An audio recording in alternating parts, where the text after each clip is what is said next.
we need to talk about the media erasure of ethnic culture. Why would they cast Chris Hemsworth, an Australian, to play a Norse god?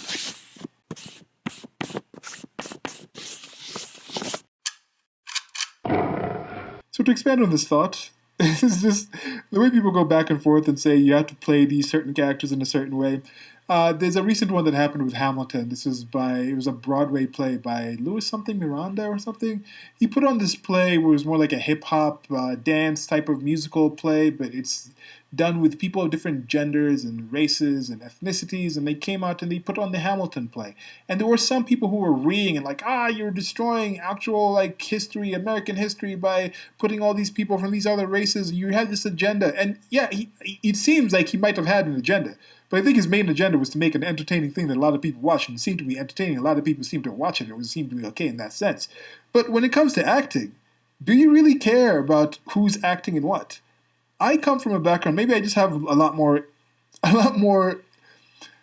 an affinity for comic books, for manga, for anime, for animation, and things like that. Where it's like you're hearing people speak actual characters that they actually not even them. Like Simba, Mufasa. Mufasa was James Earl Jones. He's not African. Should we have picked an African person with a deep baritone voice or whatever? No, it's okay. You pick James Earl Jones. He's Mufasa. Jonathan Taylor Thomas was Simba.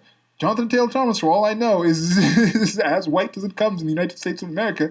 But people would you think it was Kenyan kids watching like, hey, is that a white person playing this animal that lives in Africa? No, it was Simba. He was Simba. He did Simba's voice, like whatever. So it's I don't really see something in there. So when now you go to actual things like this that are made up, as I'm mentioning here, when you're talking about an erasure of ethnic culture, when you start talking about something like the Little Mermaid, which I think I'll do a separate video on that, because you actually go into the actual history of the Little Mermaid, and mermaids themselves are some vicious type of creatures, like eating people and stuff. Like it was gruesome. I think that kind of Little Mermaid would be kind of cooler.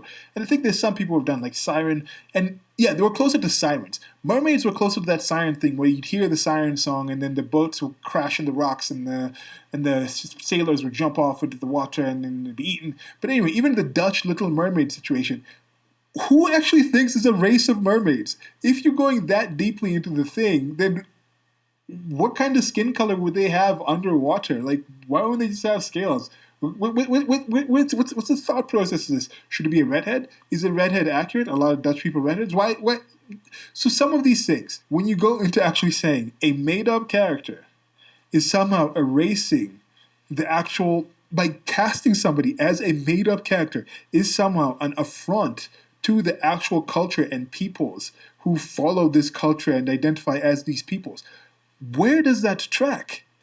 Do people not read books anymore? Because when I read a book, whether it's a female character, whether it's a robot, whether it's an ant, whether it's an alien, whether it's somebody from thousands of years ago, whether it's somebody in the future, I am none of those things. But when I read it, I'm reading it in my voice, and sometimes my mind will make up different voices and characters. Did people never have their parents actually read them storybooks?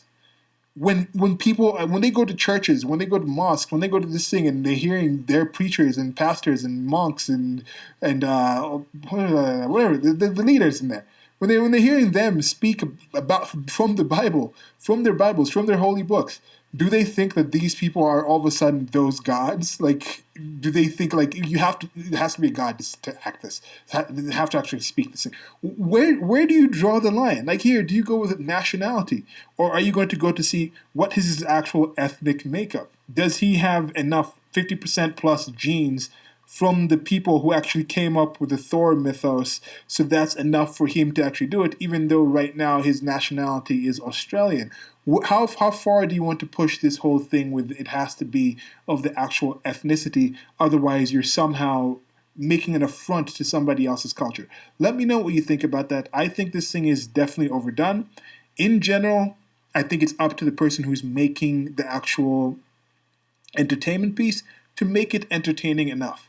If you do certain things, change certain races, change genders, change timelines, change languages, do all these things, in general, you're raising a level of difficulty in actually making an entertaining story if you want to tell the same story.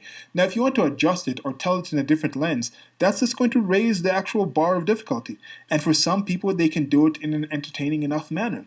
There are people who can do one man plays out of plays that were done for ensemble. They can do Shakespeare as a one man play on a stage with nothing else on there. Some people will probably benefit from having a full on $100 million Hollywood production with After Effects and all these other post production sound, all these costumes and all these things, and not be able to tell anywhere close to as gripping a story as that one person on the stage. This is all the difficulties and all the things. These are things that creatives have to risk. So I'm not saying you're not allowed to actually go out there and critique these people. Critique away. But that whole thing of demanding they tell it to you in a certain way, I don't think you're standing on solid ground with that. Especially when you come from a culture, and this is done in other places as well. Italy does this. They just completely, Italy, like everything, the actual dubbing industry in Italy is a massive thing where it's all the content that comes in, even if the actual studio doesn't dub it, they have an entire local industry that changes everything in Italian. But there's this whole thing of Americanizing films. You just take some film from abroad, bring it to the United States of America, flip it around, and just Americanize it. Put it in an American city with people speaking English, and just change a few things around, and all of a sudden now people can watch it. Like there's one, Let the Right One In. It was some vampire movie, I think, from Sweden about some little kid who found this young vampire girl, and then he's in school, and all these things happen, and then they changed it with Chloe Moretz. And with this one, they did it. It was an interesting thing what they did in this case. They did almost a shot-by-shot remake, but just changed the locations a bit and the characters, and just that was pretty much the difference, and it was in English.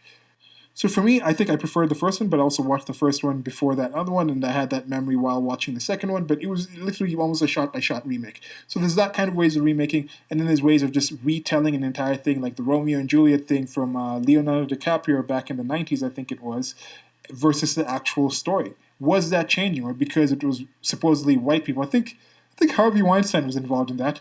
But anyway, if it was white people changing it and updating it, is that not an erasure of ethnic culture?